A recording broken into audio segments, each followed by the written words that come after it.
Bonjour et bienvenue sur Grand Lille TV. Nous sommes le mercredi 13 juillet. Voici ce qu'il faut retenir dans l'actualité de la métropole lilloise. Un flash préparé par l'ensemble de la rédaction.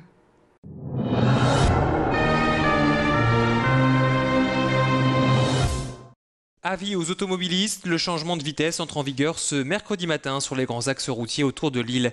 À partir de 6 h, la vitesse passe de 110 à 90 km/h dans le cœur de l'agglomération lilloise, entre l'Équin et Lille sur l'A1, entre Anglo et le port fluvial sur la 25, ainsi qu'entre Lille et Roubaix-Tourcoing sur la voie rapide urbaine. La vitesse passe de 130 à 110 km/h entre la Chapelle d'Armentières et Anglo sur la 25, et les 4 cantons et le CRT de l'Équin sur la 23. Plusieurs semaines de travaux ont été nécessaires pour mettre en place plusieurs centaines de panneaux qui avertiront les automobilistes.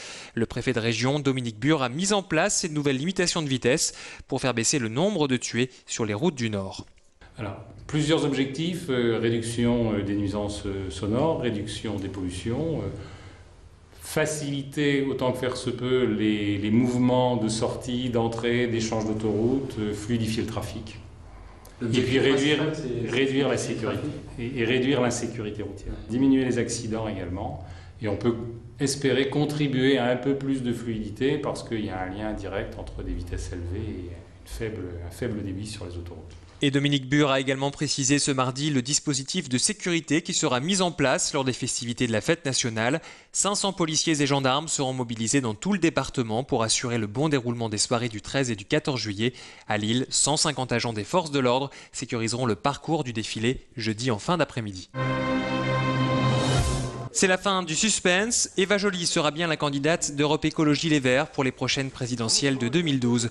L'eurodéputée franco-norvégienne a obtenu plus de 58% des votes des militants et s'est imposée lors du deuxième tour des primaires face à Nicolas Hulot. Désormais, l'heure est à l'union du parti. Dans la métropole, les soutiens de l'ex-animateur de TF1 vont se ranger derrière leur candidate, à l'image d'Éric Quiquet.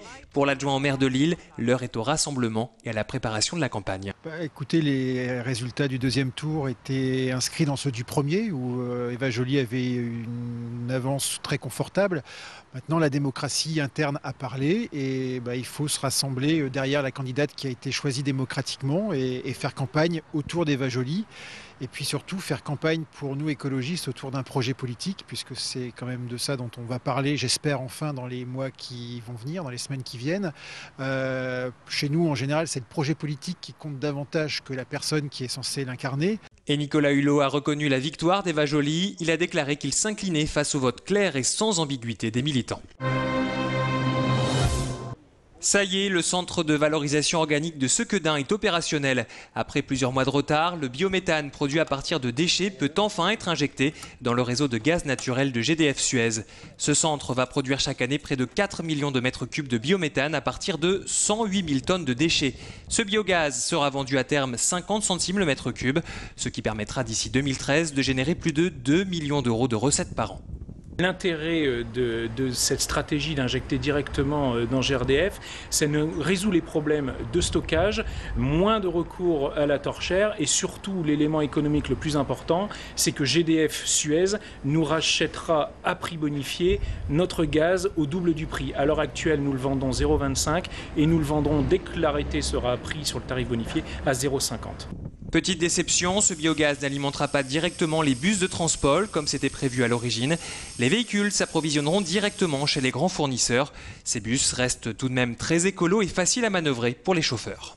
La conduite de ces bus, l'avantage c'est que c'est moins bruyant et plus souple aussi pour tous les conducteurs. C'est surtout l'avantage qu'il peut avoir, une conduite souple. Et bien sûr, le bus est moins polluant. La communauté urbaine de Lille a investi au total près de 76 millions d'euros dans ce centre de valorisation organique. Ça roule pour Toyota Valenciennes. Le constructeur automobile japonais a présenté en avant-première ce mardi la Yaris 3e génération. Plus grande et plus légère que la version précédente, cette nouvelle Yaris sera entièrement fabriquée à Onnain. Une bonne nouvelle pour les 3000 salariés du site qui ont connu le chômage partiel en avril dernier. Et si le succès est au rendez-vous, des embauches en intérim pourraient être envisagées. Le lancement de cette voiture, c'est le démarrage d'une nouvelle aventure. Donc en termes d'emploi, ça se traduit par aujourd'hui nous sommes 3500 sur le site. Donc l'ensemble des effectifs sont là pour démarrer cette voiture que l'on va démarrer demain. Donc on a 3000 permanents et 500 intérimaires. Après, si le succès est au rendez-vous, et on espère bien qu'il y sera, ce sera un redémarrage qui n'est pas encore décidé, mais probablement d'une 3e équipe, donc une équipe de nuit qu'on avait arrêtée en août 2010, donc qui se traduira par à peu près 800 embauches d'intérimaires. La Yaris 3 ne sera commercialisée que le 15 septembre prochain, mais les commandes peuvent être réalisées dès la fin du mois de juillet. Ce nouveau modèle va proposer quelques nouveautés. On a fait évoluer le design, maintenant on a un côté plus dynamique. On a gardé les proportions de l'ancienne génération Yaris, à savoir compact à l'extérieur mais avec beaucoup d'espace à l'intérieur. Mais nous avons donné un côté beaucoup plus dynamique à la voiture avec une nouvelle face avant qui a une présence beaucoup plus marquée sur la route.